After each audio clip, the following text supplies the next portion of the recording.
va donc commencer cette journée, qui va donc nous amener jusqu'à 18h ce soir, et qui est donc consacrée à ce thème un peu original.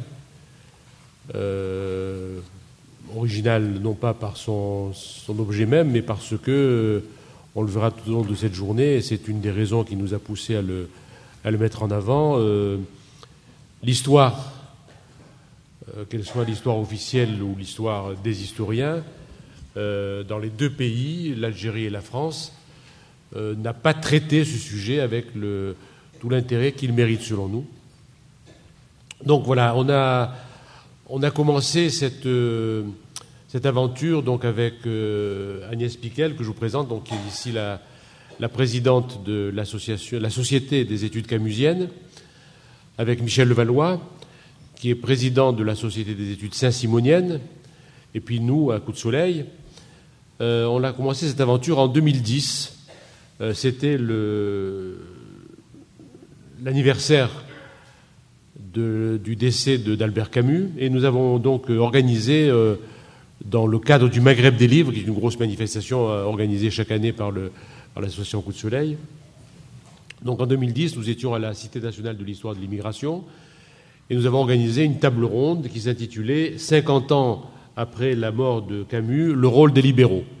Nous avons eu le concours notamment de Benjamin Stora, de Mohamed Arbi et de plusieurs autres historiens français et algériens. On a récidivé en 2013, donc en février dernier, à l'Hôtel de Ville, en organisant un café littéraire qui s'intitulait « Les réformistes dans l'Algérie coloniale » et qui était évidemment la préfiguration de cette journée du 13 avril. Alors pour nous, pourquoi ce sujet, pourquoi maintenant ? Alors pourquoi maintenant ? Évidemment, il y a tout un contexte d'actualité. Bien entendu, le cinquantenaire de la fin de la guerre d'Algérie et de l'accession de l'Algérie à l'indépendance, mars et juillet 62. Vous savez, en plus, c'est intéressant de le savoir, on en reparlera bientôt, la France a choisi l'année 2012 pour célébrer ce cinquantenaire, et l'Algérie a choisi de célébrer 12 mois décalés dans le temps, puisque le cinquantenaire célébré à Alger va de juillet 2012 à juillet 2013. Évidemment, ça commence le 5 juillet 2012 pour le 50 ans de l'accession de l'indépendance. L'accession à l'indépendance, pardon. Donc voilà, c'est tout ce contexte, évidemment, qui nous a incité à avancer un peu plus dans notre projet, qui, encore une fois, qui remonte à 2010. Et nous l'avons, pour vous expliquer un petit peu le titre aussi de ce colloque, de cette journée, nous l'avons balisé par deux personnages exceptionnels, qui sont Ismaël Urbain, bien entendu, et puis Albert Camus. Alors Ismaël Urbain, parce qu'il est né le 31 décembre 1812 à Cayenne, donc à un jour près, il a failli naître en 1813, mais on considère donc que c'est son bicentenaire. Et Albert Camus, et je parle sous le contrôle d'Agnès Piquel, donc est bien né le 7 novembre 1913 à Dréane, près de Annaba, une petite ville algérienne qui s'appelait autrefois Mondovi. Et donc on célèbre là aussi le centenaire de la naissance de Camus. Donc bicentenaire d'Ismaël Urbain, centenaire d'Albert Camus, les événements dont j'ai parlé précédemment. Donc bien entendu, tout nous a poussé à mettre ce sujet en avant en ce printemps 2013. Alors ce sujet, évidemment, on comprend très bien qu'il gêne quelque part les Algériens et les Français, parce que lorsqu'il y a un conflit aussi grave, aussi tragique, aussi long entre deux peuples, lorsque en plus il se focalise, il se cristallise dans des événements tragiques comme la guerre d'Algérie, bien entendu, chaque camp essaye de balayer tous ceux qui apparaissent plus ou moins comme des gens plus timides, moins déterminés, qui n'ont pas pris parti immédiatement pour un camp ou pour l'autre. Et bien entendu, c'est le cas des réformistes et des libéraux, aussi bien dans le camp algérien que dans le camp des Français d'Algérie. Alors, ce sujet, il est extrêmement important parce qu'on se rend compte, on en parlait tout à l'heure avec Michel et Agnès, plus on se renseigne, plus on lit, plus on fouille, plus on trouve, aussi bien, encore une fois, du côté algérien que du côté français d'Algérie, des gens célèbres, des plus hauts sommets de l'État jusqu'à l'humble syndicaliste cheminot, qui, dans l'Algérie coloniale, se sont battus. Se sont battus pourquoi? Parce qu'ils ne supportaient pas l'indignité du système colonial, et en même temps, ils ont tous avec des fortunes diverses, et on sait au final une fortune négative puisqu'ils n'ont pas réussi. Comment, c'était un peu le fil rouge de leur pensée aux uns et aux autres, tellement dispersés dans le temps et dans l'espace, comment mettre fin à ce système par la réforme et sans violence. C'était leur objectif.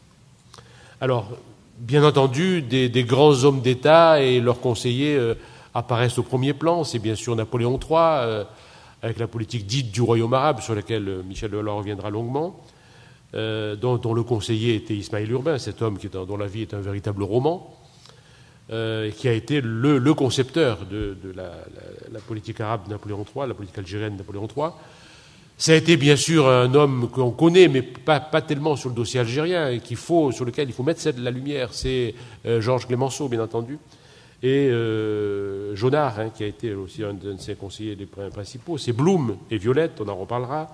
C'est De Gaulle et tant d'autres, donc des hommes qui, au sommet de l'État, ont compris que le système, l'Algérie ne pouvait pas continuer comme dans l'état où elle était, sur le plan de la citoyenneté, sur le plan du sort réservé aux Algériens, et qui ont tenté, toujours en vain, malheureusement, on verra pourquoi, de changer le système par petites touches, par touches plus audacieuses. On verra tout cela tout au long de la journée. Mais en dehors de ces chefs d'État, de ces chefs de gouvernement, je vous l'ai dit tout à l'heure, il y a aussi énormément de gens parmi les Algériens, parmi les Européens, parmi les Juifs d'Algérie, qui ont tenté aussi, avec une obstination, une ferveur extraordinaire. Plus on les voit, plus on les lit, plus on est admiratif de leur action. Une action souvent désespérée, mais toujours persévérante et déterminée. Qui ont essayé de suivre cette voie dont nous parlions tout à l'heure. Alors évidemment, les Algériens ont su s'organiser.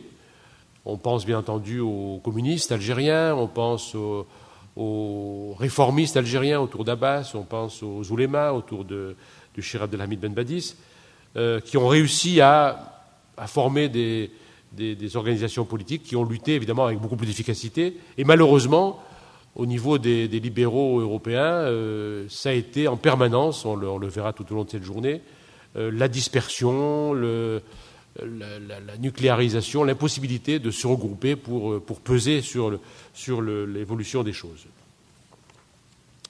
Alors, tout ce combat, finalement, je pense qu'il y a deux dates qui sont importantes, toutes le sont, mais vous verrez que dans l'évolution de ce réformisme, cette tentative de réforme du système colonial en Algérie, il y a évidemment 1936, qui est un échec retentissant et qui, je pense, sonne le glas des espérances, notamment du côté algérien, avec l'échec du projet de loi Blum-Violette. On y reviendra longuement cet après-midi plutôt. Et puis c'est 1956, les dernières tentatives, aussi bien du côté des élus algériens que de l'appel à la trêve civile d'Albert Camus. 1956, c'est le tournant, au moment où tout le monde comprend que c'est fini, que le réformisme n'a plus d'avenir et que les derniers Algériens, en tout cas politiquement importants, comme Abbas et Ben Badis, dès 1956 vont rejoindre le FLN parce que, évidemment, la France ne leur a pas laissé d'autre choix. Alors, je vais terminer sur une note un peu inédite parce que je me rappelle tout le temps du 19 mars 1992. C'était 30 ans après le 19 mars 62 et, clin d'œil de l'histoire, c'est le jour où sont proclamés les résultats du référendum en Afrique du Sud sur la fin de l'apartheid. 30 ans après, jour pour jour. Alors, c'est un événement qui nous avait tous beaucoup marqués parce que on s'est interrogé de la manière suivante. Je vais citer quelques phrases que j'avais écrites à l'époque. On On ne saurait en effet admettre la fatalité de l'échec par un clin d'œil dont l'histoire a parfois le secret. C'est le 19 mars 1992, 30 ans jour pour jour après la fin de la guerre d'Algérie, que furent proclamés en Afrique du Sud les résultats du référendum approuvant l'abolition de l'apartheid. C'était l'acte de naissance d'un nouveau pays multiracial, démocratique, intégrant pleinement son ancienne minorité dominante. Existait-il pourtant un système inique plus verrouillé que l'apartheid? Évolution du monde, pression internationale, intelligence, courage et sens du compromis de deux leaders, Frédéric de Klerk et Nelson Mandela, ce sont là parmi d'autres les éléments de la réussite. Pourquoi l'échec en Algérie? Pourquoi la réussite en Afrique du Sud?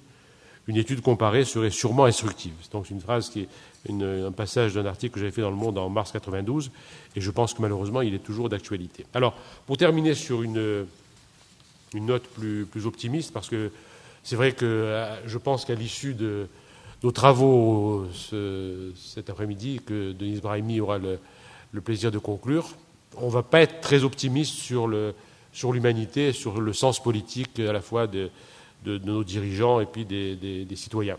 Donc, simplement pour nous rebrancher directement sur l'actualité, deux choses. Une première, c'est que, vous le verrez,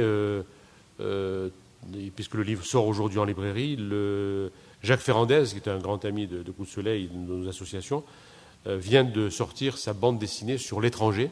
Donc vous savez qu'il avait déjà mis en image l'hôte, tiré de l'exil et le royaume d'Albert Camus, qui est déjà un très très beau livre. Et là donc c'est l'étranger, Agnès pourra nous en parler, qui sort donc ce 13 avril. C'est là aussi encore un clin d'œil. Et puis enfin, je ne résiste pas au plaisir de plonger encore plus dans l'actualité en vous donnant quelques phrases d'un célèbre slammer qui s'appelle Abdel Malik, qui est un garçon d'aujourd'hui et qui rend hommage dans un spectacle qui se déroule actuellement à Aix-en-Provence à Albert Camus. Alors, c'est très étonnant, rappeur des cités d'origine sénégalaise qui est un fan d'Albert Camus, et pourtant c'est la vérité, donc c'est peut-être un moyen de nous rendre un peu plus optimistes. Que dit Abdel Malik? Ce livre, en parlant de l'envers et l'endroit, ce livre a toujours été pour moi une sorte de feuille de route. Je l'ai lu comme un grand frère de la cité qui était en train de me parler. On se rend compte avec son œuvre que Camus, c'est un gars de chez nous. Il y parle de sa mère, le fait d'avoir été élevé seul par sa mère. Vous imaginez tout de suite, ça faisait écho, explique le rappeur. Abdel Malik rencontre Albert Camus à l'école en lisant L'étranger, un livre qui le bouleverse. Camus disait en substance « La culture m'a arraché à ma condition ». Une phrase qui fait sens. J'ai vécu dans un milieu dur et ma passion pour la littérature a été une vraie fenêtre de sortie. Sur scène, c'est ce qui se passe dans ma tête et dans mon cœur quand je lis un bouquin, confie Abdel Malik. Nous autres qui venons de banlieue, on ne vit pas en périphérie de ce pays, on participe au dynamisme positif de ce pays. Avec ce genre de projet, on change de perspective, de regard. Moi, j'ai des baskets, mais je parle de grande littérature. Le spectacle offre une place importante au soleil, un thème cher à Camus. Camus s'abreuve de lumière, dit Abdel Malik. On ne peut pas vivre de la même manière quand on est nourri par le soleil d'Algérie. Le rapport aux êtres est différent. Camus a vu, après les banlieues froides et sans soleil de Paris, Camus nous comprend, il a grandi avec nous. Au tomber de rideau, Abdel Malik adresse une lettre à Camus dans laquelle il dit « Moi, le gamin de 12 ans, je remercie mon grand frère de m'avoir transmis l'amour des mots. » Dans l'obscurité, l'ombre de Camus apparaît et lance « L'art et la révolte ne mourront qu'avec le dernier des hommes. » Voilà, je vous remercie. Merci. Voilà, simplement pour... je ne vais pas vous lire le programme que vous avez sous les yeux, donc chacun d'entre vous a pu prendre ce programme, qui est donc à votre disposition à l'entrée pour ceux qui ne l'auraient pas eu. Et vous avez donc un déroulé de la journée que je vais très vite résumer. Nous allons donc entendre tout de suite Jean-Pierre Péroulou, auquel nous avons demandé de nous tracer la toile de fond de cette journée, qui va être donc les réformistes et les libéraux dans l'Algérie coloniale de 1830 à 1962. Ensuite, c'est Michel Levallois qui prendra la tête de la table ronde numéro 1, qui s'intitule « Royaume arabe et réformisme républicain, 1830-1918 ». Ça se terminera à l'heure du déjeuner, à midi. Nous reprenons à 14h avec une table ronde que j'aurai l'honneur de mener, qui s'appelle donc « Les réformistes et l'émergence du nationalisme algérien, 1919-1944 ». Puis ce sera au tour d'Agnès Piquel à 16h les libéraux face à la montée des périls, 1945-1962, donc avant la conclusion de Denise Brahimi. Voilà en gros les 3 étapes qui vont guider notre journée. Et je vais donc, avec votre permission, passer tout de suite la parole à Jean-Pierre Péroulou pour nous tracer cette toile de fond historique qui va nous permettre de replacer l'ensemble de cette journée. Je vous remercie. Je remercie bien sûr l'association Coup de Soleil et puis les 2 sociétés d'études, la Société des études camusiennes et la Société des études saint-simoniennes, de me donner la parole pour faire cette introduction. La remarque que faisait Georges Morin en disant pourquoi échec en Algérie alors qu'il y a eu réussite en Afrique du Sud, je crois que l'un des éléments de la réponse, qui est lié bien sûr à la question aussi des libéraux et des réformistes, c'est que l'Afrique du Sud avait rompu les liens avec la puissance coloniale. Et d'ailleurs, il n'y en avait jamais vraiment eu, bien sûr, la puissance britannique, mais bon. Donc, il fallait bien trouver un terrain d'entente, il fallait bien trouver une conciliation, une réconciliation si le pays souhaitait changer. Alors, l'autre point que soulevait Georges Morin, à savoir qu'il n'y a pas d'ouvrage d'histoire, en effet, sur ce sujet-là. Il n'y a pas d'ouvrage qui porterait le nom de réformistes et de libéraux en Algérie sur une longue période. Il y a un ouvrage d'histoire sur les libéraux donc, pendant la guerre d'Algérie, mais pas sur l'ensemble de la période. C'est vrai. C'est d'ailleurs une question qui s'est posée quand nous avons fait un ouvrage collectif, Histoire de l'Algérie à la période coloniale, qui est paru récemment à La Découverte et à Barzac. Et des lecteurs nous ont reproché, nous ont fait cette critique de ne pas avoir consacré une entrée à ce sujet, même s'il y a des entrées sur Victor Barucan, sur Ismaël Urbain, par exemple, sur Pouillon, l'architecte Pouillon aussi, que l'on peut considérer comme un libéral à Alger pendant la guerre d'Algérie, mais il n'y a pas en effet une entrée, un chapitre consacré à ce sujet. Alors, pourtant, la question s'était posée quand on y avait réfléchi, et on avait eu le sentiment que nous n'avions pas grand-chose de neuf à dire sur le sujet. Et puis, finalement, que ce courant politique-là, très éclaté, très fragmenté, avait finalement eu peu de poids sur le cours des événements en Algérie. Alors, pour introduire ce sujet, je voudrais réfléchir en réalité à 4 questions et non pas vous faire une fresque, parce que en une demi-heure, je crois que ça serait assez impossible.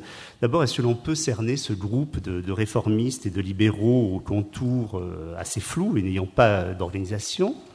La seconde question que je voudrais réfléchir, c'est de savoir quels furent les moments historiques de ces réformistes, de ces libéraux. Y a-t-il des moments saillants dans l'histoire algérienne où les questions qu'ils ont posées ont été particulièrement d'actualité ? La troisième question, ce serait de savoir est-ce qu'aujourd'hui on peut faire l'histoire de l'Algérie à la lumière justement des problématiques posées par les réformistes et les libéraux. Et puis dernièrement, je souhaiterais évoquer un autre point qui est celui de savoir pourquoi aujourd'hui il est très important justement de faire cette histoire-là des réformistes et des libéraux, même si on peut considérer que ce sont des perdants de l'histoire algérienne. Mais y a-t-il finalement des gagnants aussi dans cette histoire-là ? Alors, dans la première question, est-ce que l'on peut cerner ce groupe de réformistes et de libéraux aux contours assez flous et n'ayant pas d'organisation ?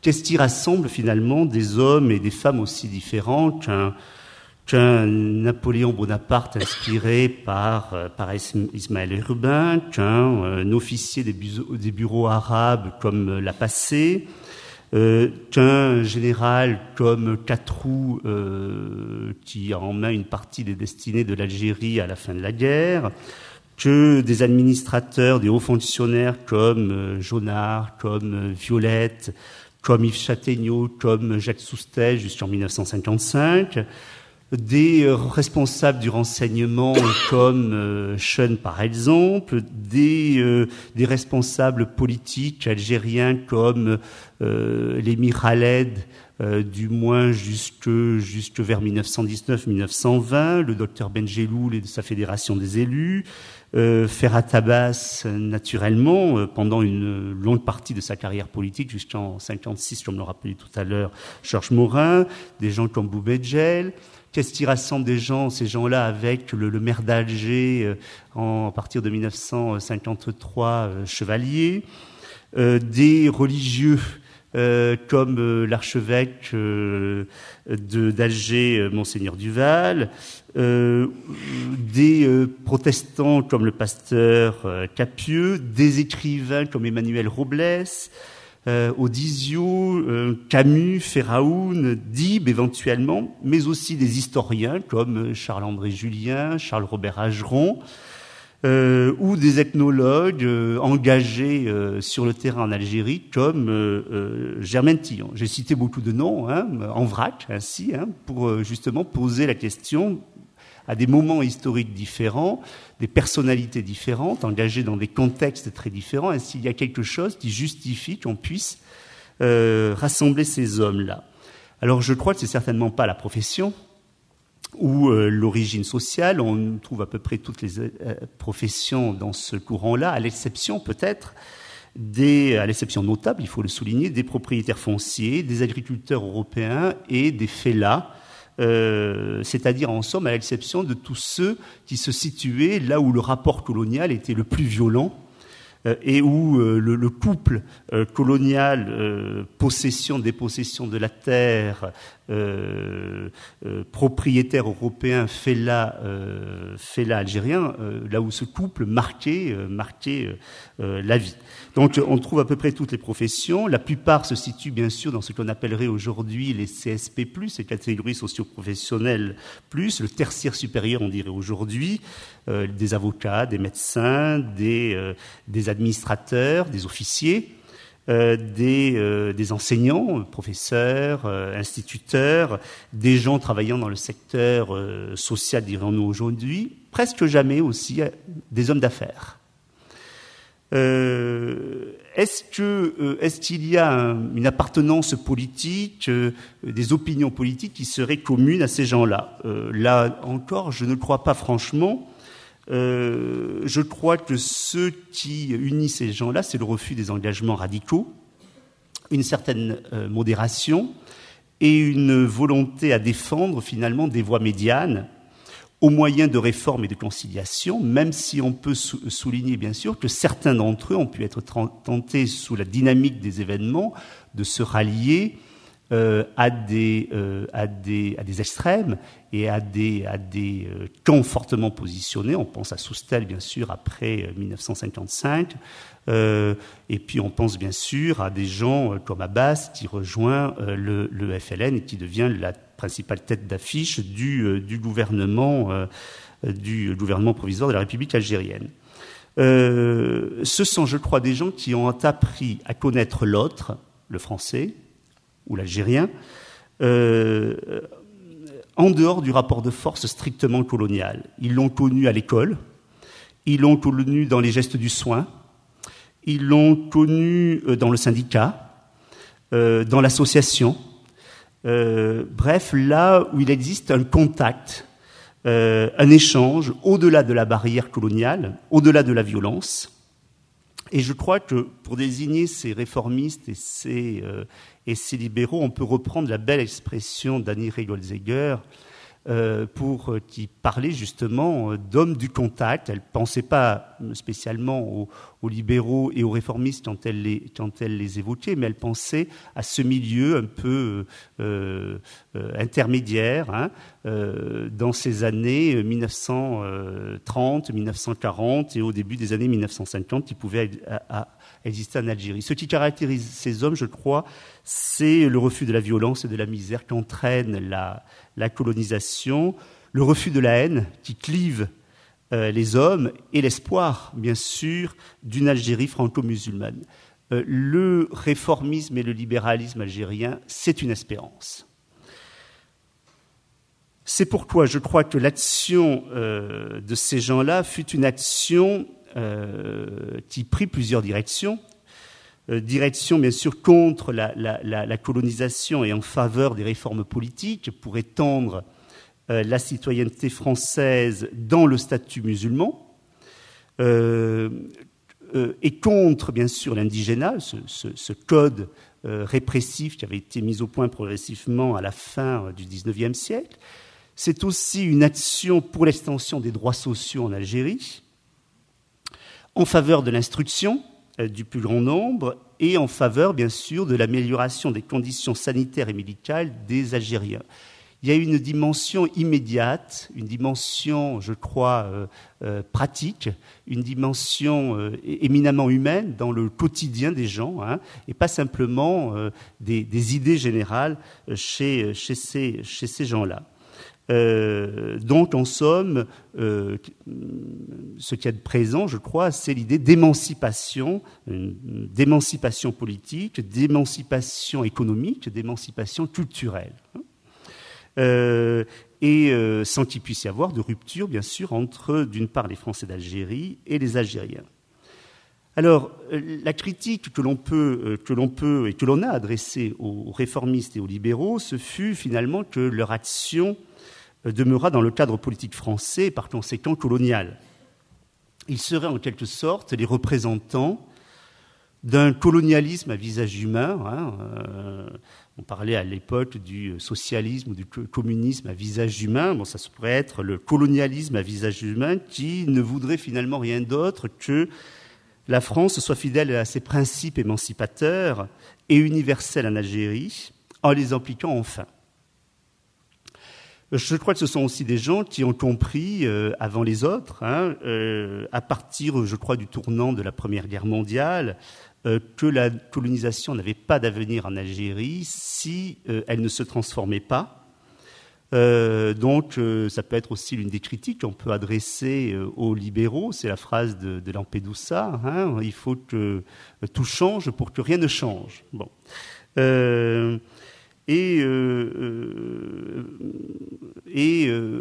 Ce sont des critiques qui peuvent être en effet fondées. Je crois que plus généralement, les libéraux et les réformistes ont été les représentants de l'idée développementiste qui s'est manifestée dans le monde surtout après 1945, avant d'être ceux de la paix en Algérie.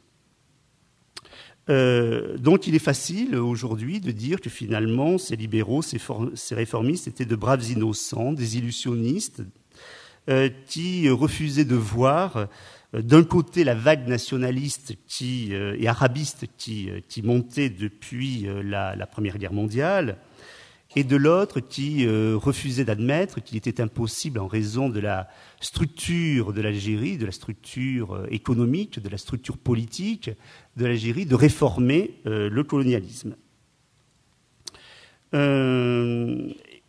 Sans doute peut-on aussi souligner que, et on l'a reproché à certains moments à ces réformistes, à ces libéraux, de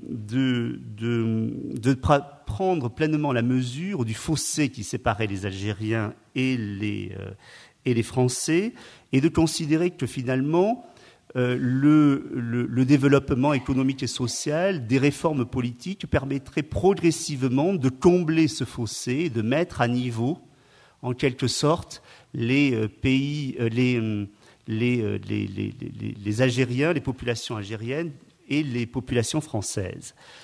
Et que ainsi on s'épargnerait les drames finalement d'un transfert d'État en Algérie. Alors, je crois que ce n'est pas tout à fait juste, ces reproches ou ces critiques que l'on peut faire, parce que je crois qu'à plusieurs moments historiques, les libéraux et les réformistes ont essayé de répondre à des demandes politiques et sociales qui venaient de la population musulmane algérienne. Et ces demandes n'ont pas toujours porté sur un État qui devait exercer le pouvoir en Égypte. Et quel État? Est-ce que c'est l'État français ou un État strictement algérien? Mais que ces demandes, du moins jusqu'en 1945, portaient sur les droits politiques, sur l'éducation, sur les lois sociales, sur les libertés personnelles et politiques, sur le système judiciaire, sur l'économie. Alors, mais en réalité, je crois que c'est l'évolution des problèmes et l'évolution de la conjoncture historique qui a déterminé les positions des réformistes et des libéraux. Alors, deuxième question, comme je vous disais, que je voulais aborder, quels furent les moments historiques que l'on peut distinguer dans lesquels l'action de ces réformistes et de ces libéraux a pu se déployer? Je crois qu'on peut en retenir 3. Le premier, c'est certainement après la phase la plus terrible de la conquête, en somme les 20 ou 30 premières années de l'Algérie coloniale. C'est sous le Second Empire, bien sûr, qu'il y a eu une fenêtre qui s'est ouverte pour un moment réformiste, qui est celui, bien sûr, de Napoléon III. Quelle est la question qui se pose à ce moment-là à la France et à Napoléon III?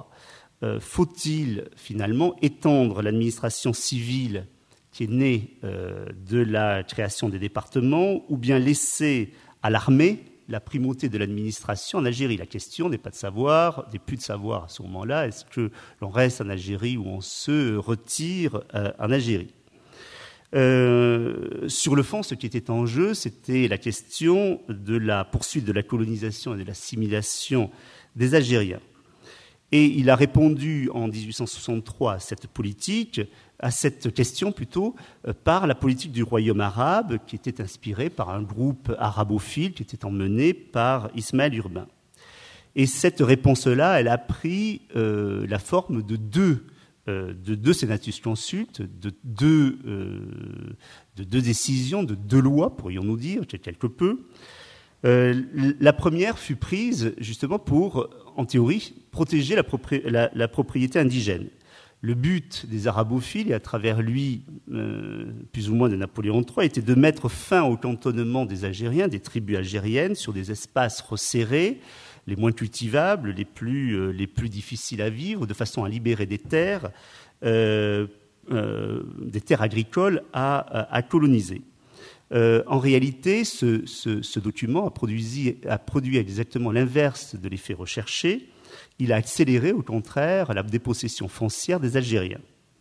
Le deuxième élément, le deuxième sénatus consulte, c'est le sénatus consulte de 1865, qui a établi un principe qui restait en vigueur pendant près d'un siècle, à savoir que l'indigène musulman ou juif était français, mais conservait son statut personnel, et que pour acquérir la pleine citoyenneté française, il fallait renoncer au statut personnel coranique. Ce droit-là a finalement acté la discrimination entre Français et Algériens. Bien sûr, à cette époque-là, sous le Second Empire, ce qu'avaient en tête certainement Napoléon III et les arabophiles, c'était de considérer que c'était la preuve que la France respectait l'islam et la loi coranique, et n'avait pas pour but, justement, de coloniser culturellement cette population. Alors, ces deux sénatus consultes peuvent-ils être considérés, a posteriori, comme le signe d'une intention réformiste anticoloniale de Napoléon III? Je crois que oui, dans la mesure où il souhaitait cantonner les Européens sur la façade méditerranéenne, destinée finalement au commerce avec la France et la Méditerranée, et dans la mesure où il souhaitait que les Algériens s'administrent eux-mêmes sous l'autorité d'une armée arabophile à l'intérieur du pays. Donc il y avait finalement cette idée de plus ou moins d'une partition de l'espace et d'une partition de l'administration de l'Algérie. En réalité, je crois qu'il faut comprendre cette politique, non pas, me semble-t-il, comme on le répète souvent, sous l'angle réformiste ou libéral, ou même sous l'angle franchement arabophile, mais il faut comprendre cette politique du royaume arabe, qu'on n'a jamais d'ailleurs très bien saisi, mais comme l'espoir de faire de la France la grande puissance méditerranéenne, de faire de la Méditerranée un lac français, d'où les Anglais seraient exclus. Et c'est la raison pour laquelle Napoléon III se présentait comme le protecteur des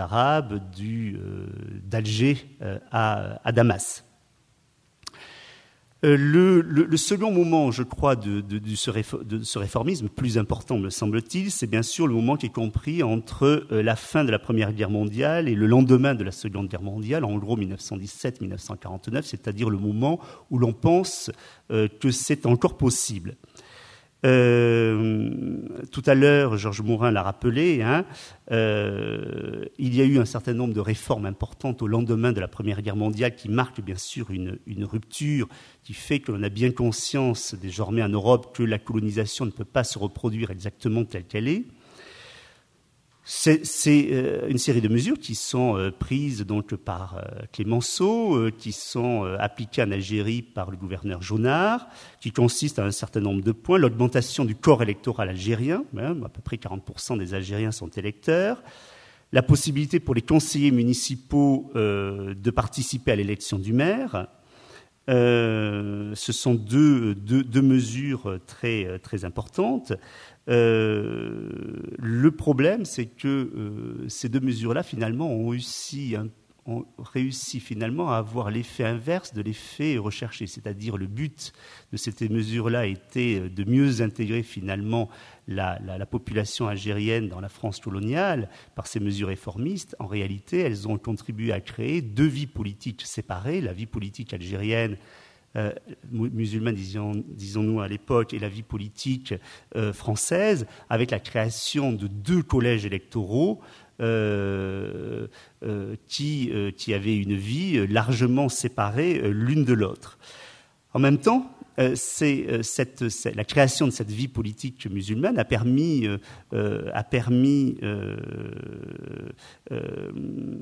de faire émerger des revendications politiques et sociales qu'ont porté notamment des gens que l'on peut considérer comme étant des réformistes, des gens de la Fédération des élus du docteur Benjeloul, et de Ferhat Abbas, et inversement, ces mesures-là, je crois, ont permis à des gens, je pense à Maurice Violette sous le cartel des gauches, de défendre l'idée qu'il fallait créer une élite indigène suffisamment importante, une élite qui puisse rejoindre la citoyenneté française de plein droit. Alors bien sûr, c'est sous le Front populaire sous le gouvernement Blum, que ce projet a été envisagé. Donc la possibilité d'inclure 24 000 musulmans dans le collège européen sans qu'ils aient besoin de renoncer à leur statut coranique. Ce projet a créé un grand espoir en Algérie. Il a suscité de grands espoirs auprès des modérés, auprès de Ferhat Abbas, auprès du docteur Benjeloul, auprès aussi des oulémas, auprès des communistes. Il n'y a eu finalement que le PPA pour s'y opposer. Et c'est un moment important parce que je crois qu'à ce moment-là, il y avait la possibilité de voir qu'il n'y avait pas de contradiction fondamentale entre l'idée de citoyenneté et l'idée d'islam. Problématique qui parfois se pose encore. Albert Camus s'est d'ailleurs exprimé à ce moment-là, puisqu'il est à l'initiative d'un manifeste en 1937 en faveur de ce projet. Alors bien sûr, comme on le sait, ce projet a été abandonné, il n'a même pas été présenté à la Chambre, sur la pression des intérêts coloniaux. Alors, toutefois, le grand moment réformiste, me semble-t-il, c'est la période 1944-1947, c'est-à-dire le moment où, pour la première fois, la France mène une politique réellement assimilationniste en incluant environ 70 à 75 000 musulmans dans la citoyenneté française de plein droit sans qu'ils aient besoin de renoncer à leur statut. Donc ça, c'est l'ordonnance de mars 1944, le 7 mars 1944, en permettant aussi une meilleure représentation des musulmans dans les assemblées algériennes, sans qu'il y ait parité, en permettant aussi une représentation des Algériens à l'Assemblée nationale.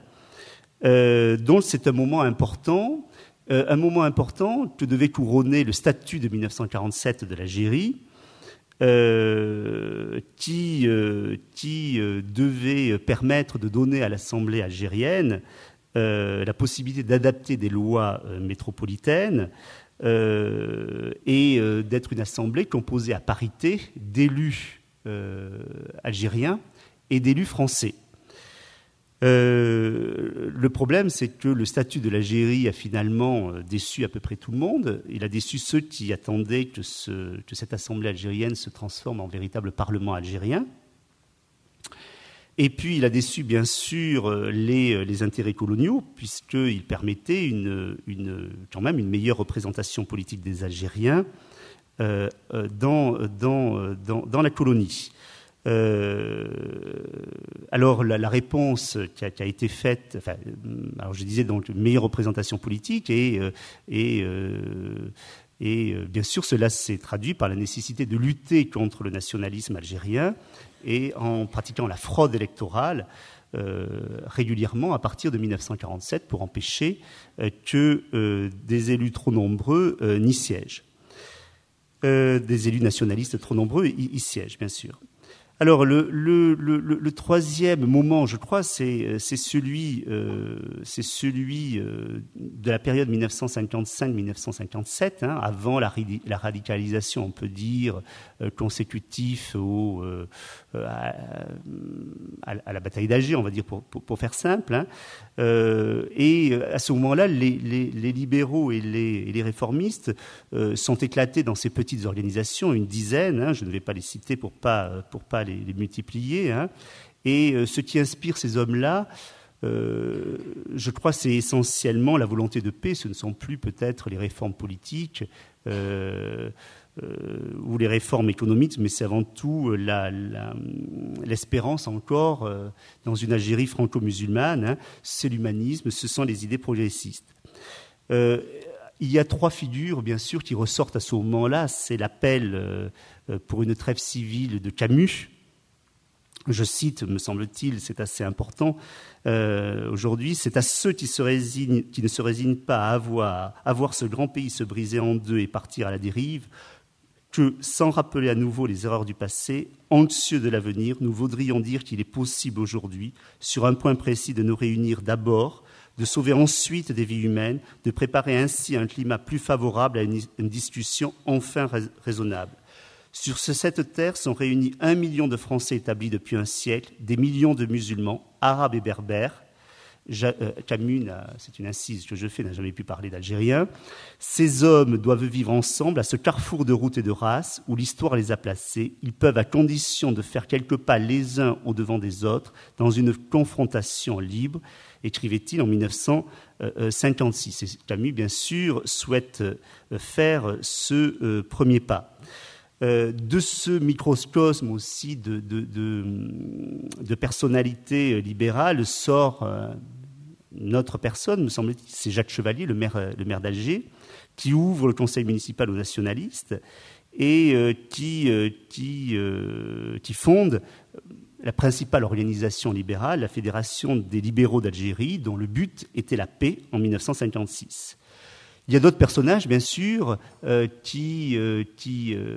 c'est l'une des influences, je crois, c'est l'humanisme chrétien. Et Mandouze, qui avait fondé Témoignage chrétien, fonde Conscience maghrébine, et les appels, bien sûr, à la paix vont rester lettre morte.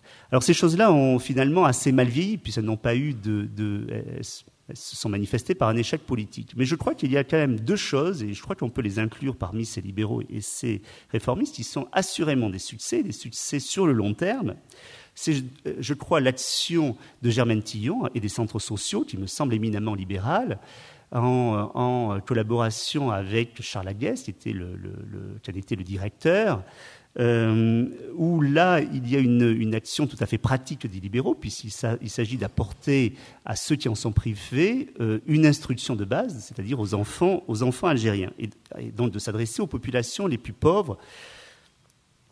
Et en 1959, il existait 60 centres sociaux, donc il y a là réellement une entreprise qui a été couronnée de succès.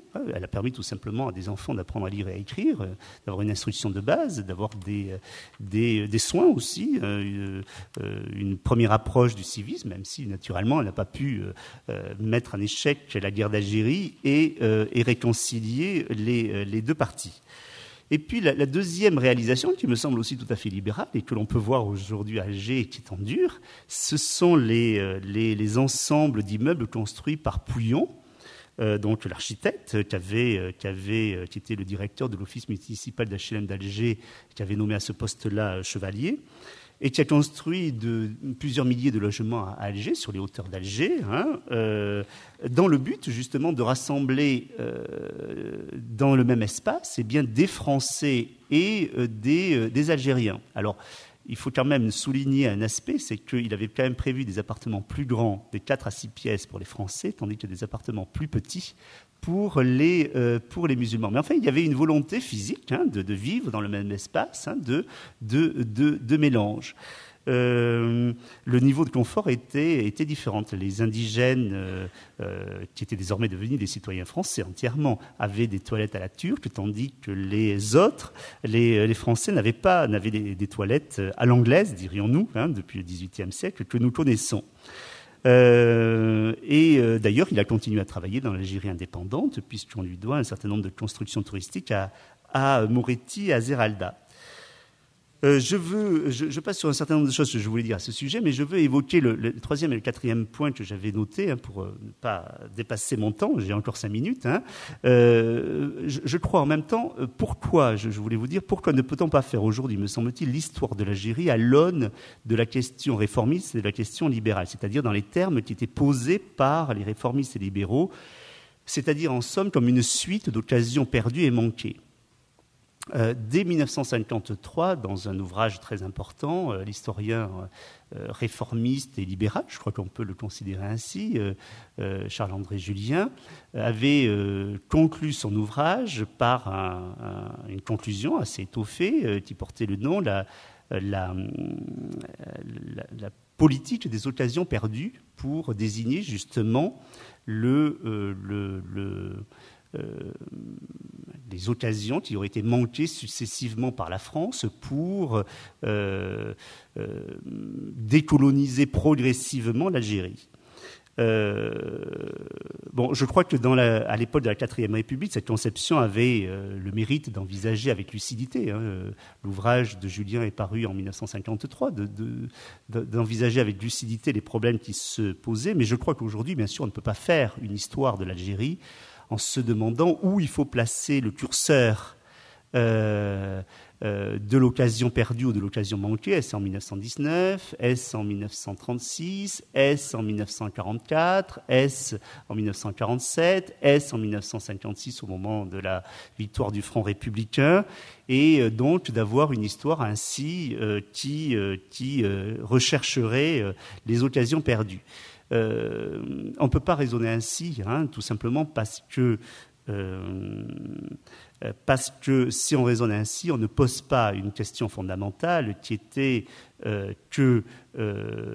on fait abstraction du fait que les Algériens se sont pensés tôt, dès l'origine, au moment de la conquête française, comme étant distincts des Français, et qu'un sentiment national s'est progressivement créé en réaction, bien sûr, à la colonisation et à l'agression qui a été celle de la conquête militaire et de la conquête foncière.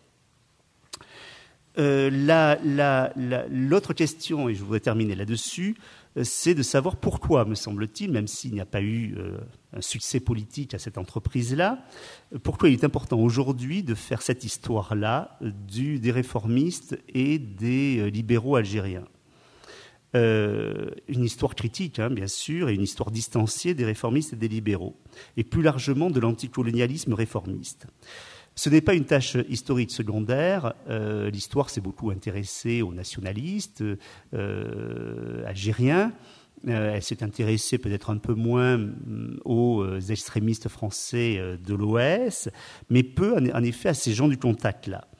Je crois que c'est important aujourd'hui et que cela intéresse une société française de plus en plus diverse, qui a besoin d'idées et de figures qui polarisent, qui ne polarisent pas, qui ne clivent pas, justement, mais qui rassemblent et qui réconcilient.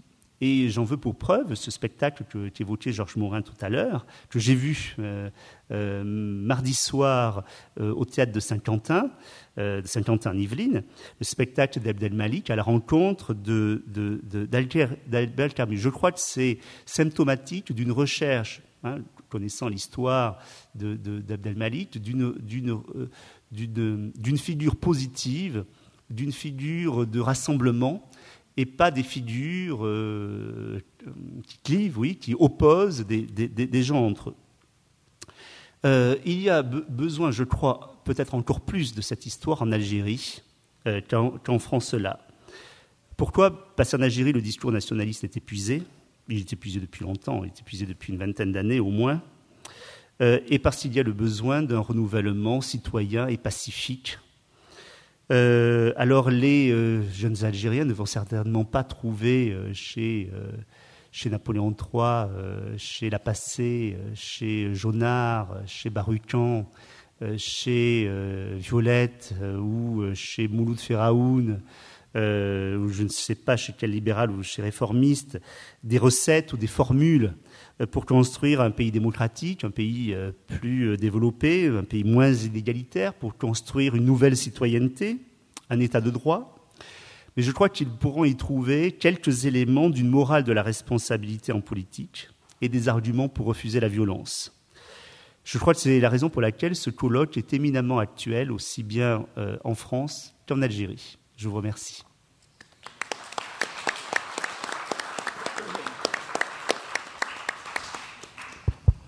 Oui, vraiment un très grand merci à Jean-Pierre Peyrelou, parce que je crois que non seulement il a rempli la première partie que nous lui avions fixée de sa mission, qui était de nous retracer cette toile de fond historique qui va nous permettre de mieux comprendre l'ensemble des tables rondes qui vont se succéder. Mais surtout, il l'a fait avec ce souci de, comme il le dit, de la distance et de l'historien qui à la fois remet un petit peu les choses à leur place et puis surtout remet, et ça a été la dernière partie très appréciée de sa prestation maintenant, remet un peu toute ce besoin de recherche historique dont nous parlions depuis le début dans l'actualité et de la France et de l'Algérie. Je la remercie beaucoup.